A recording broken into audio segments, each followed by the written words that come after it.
Hi friends, we are back to read the next session of The One and Only Bob.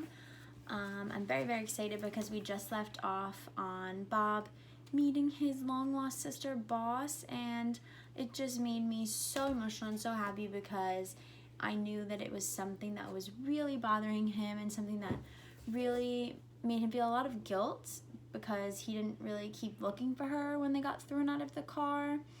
And I know it was something that was eating him up inside, as he did confess to us as the readers that he regretted not looking for her longer. But before we get right into it, I do want to thank you all for coming to say goodbye to me at Mrs. Gall's house. Oh my gosh, that day will easily be a day that I will never forget. It made me so proud to be your teacher and so proud to be a teacher. And I'm just really glad because I felt like you felt that I love you and I care for you, and that's why all of you came to show me how much you care and love me. So thank you. I will always be here for you. I will always be rooting you on, and I will always have your back, and I will always be an ally to you. So if you ever need anything, please ask your parents to check their email. I sent out my personal email that you can always reach out to me personally for my whole life, because that email never goes away regardless of what school district I worked at or anything along those lines. So you can always reach out to me, keep me updated on your accomplishments, because you are my first group of littles and you will always be my first group of littles. So I love you and thank you. But let's get back into it. We're on page 248, and as I said, we left off with Bob being put in the same cage as Boss. Catching up. We lick each other, sniff, yelp, circle, wrestle.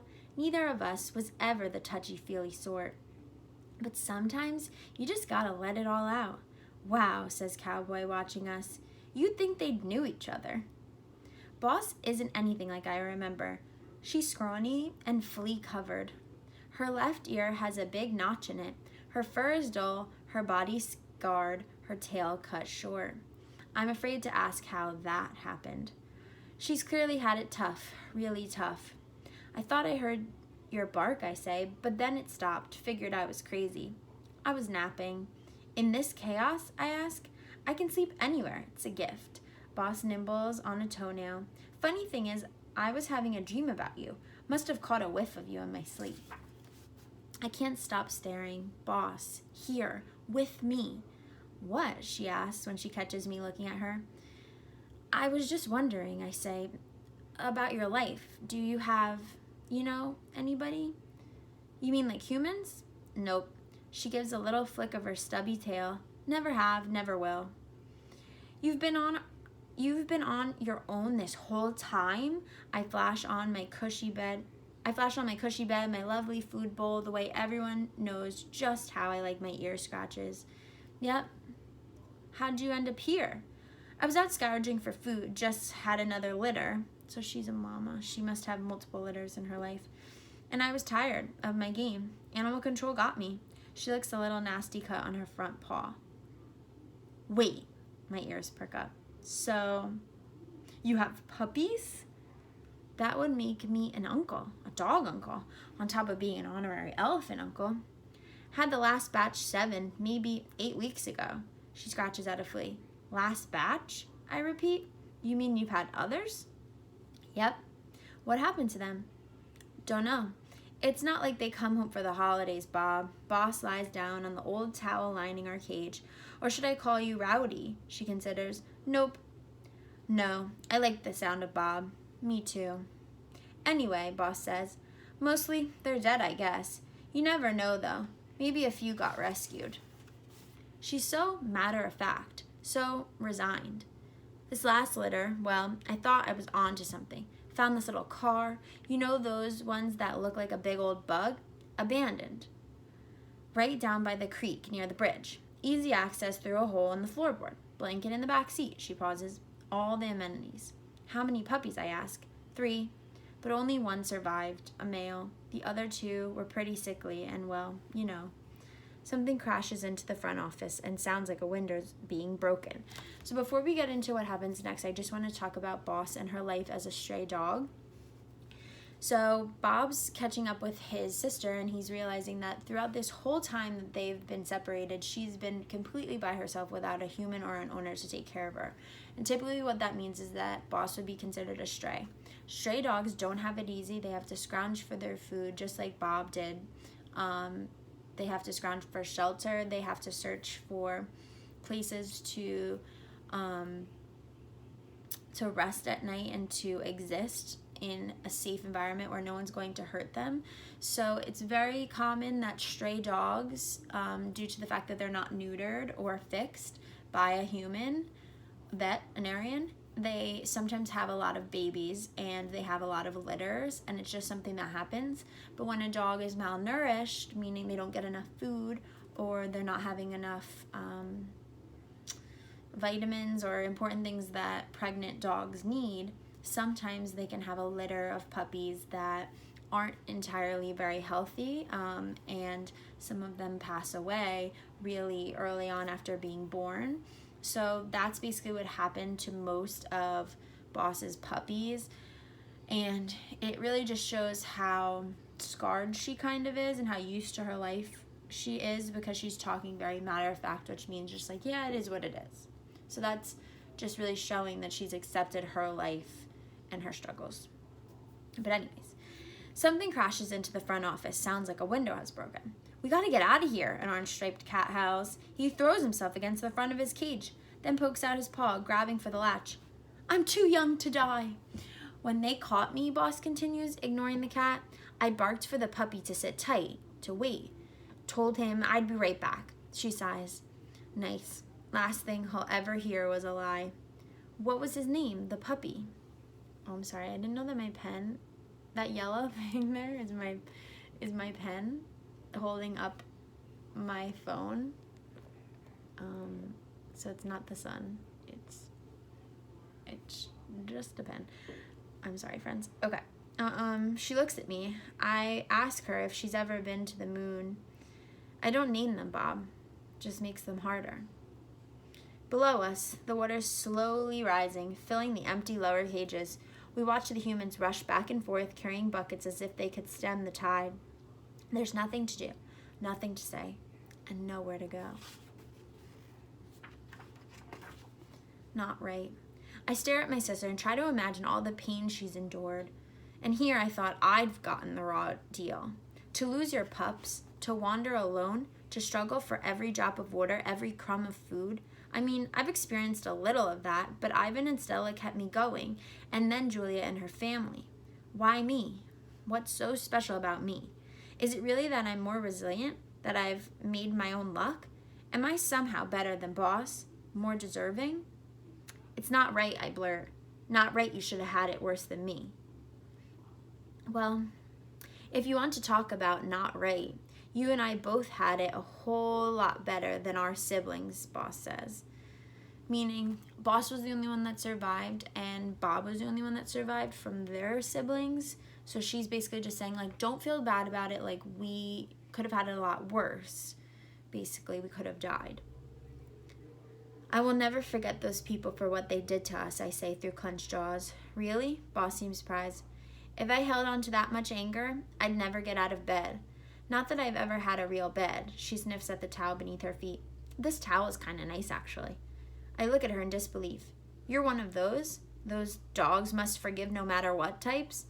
She almost looks amused. Well, it is kind of our thing, right?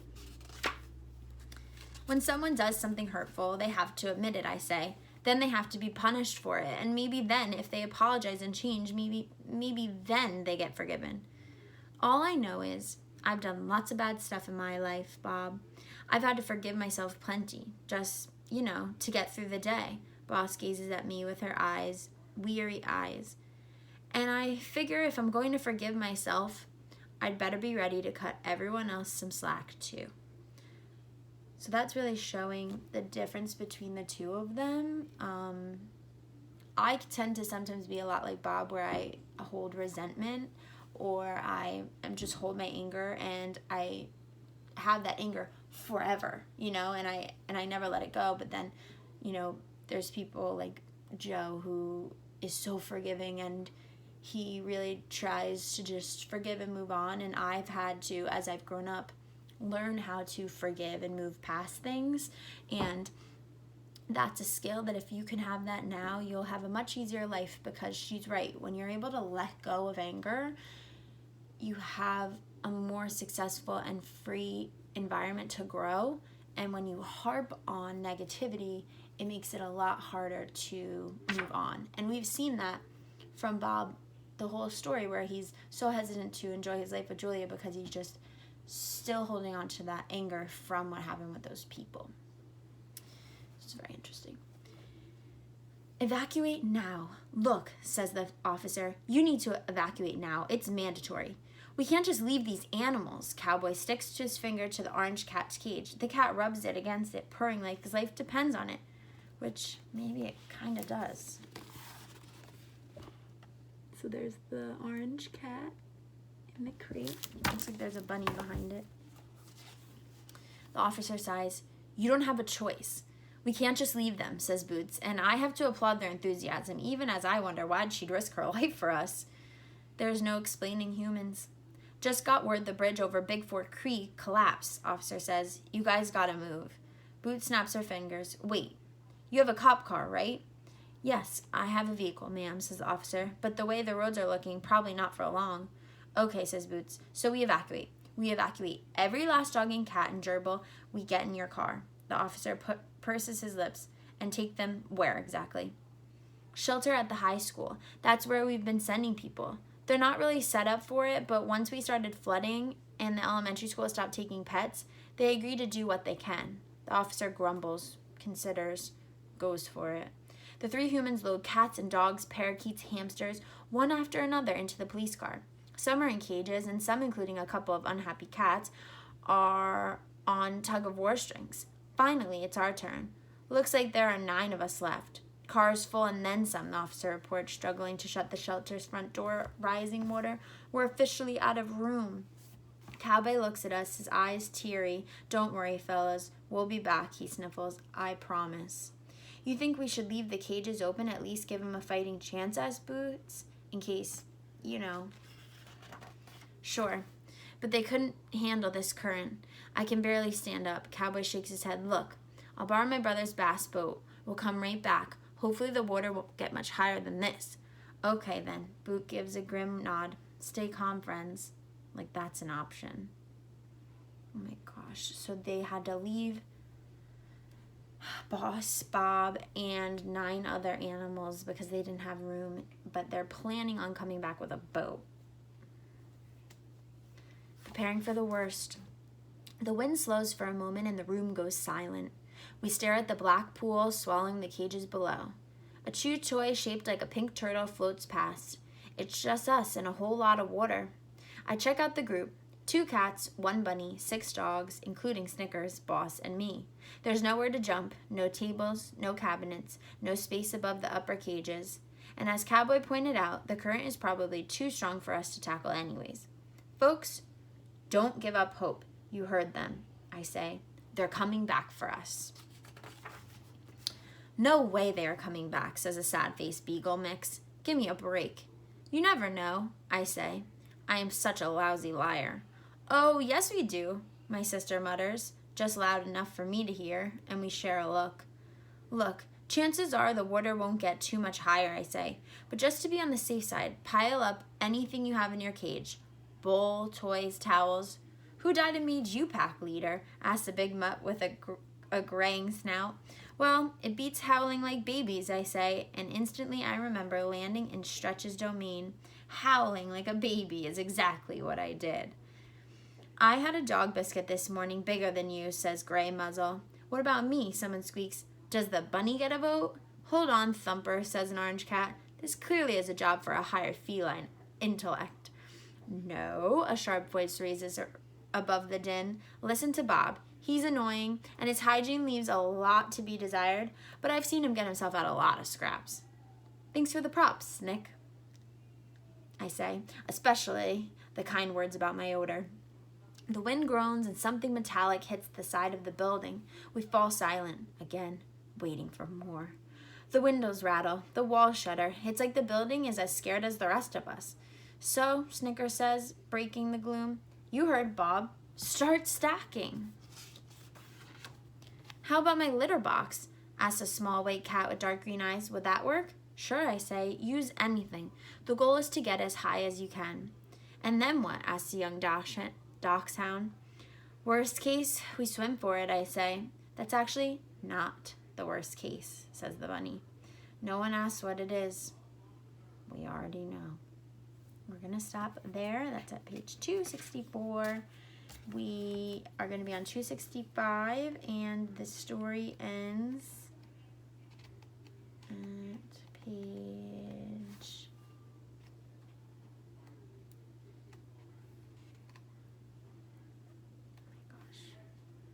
334. So we have a little less than 100 pages. So that's good, because we only have Tuesday and Wednesday to finish. But as I mentioned before, I'm going to keep reading until the story is done, and it's going to be posted on our Google Classroom, and you can keep referencing it. And it's also going to be on my YouTube channel if you want to access it through there. But head to our Flipgrid and answer a couple fun questions, and I'll see you later.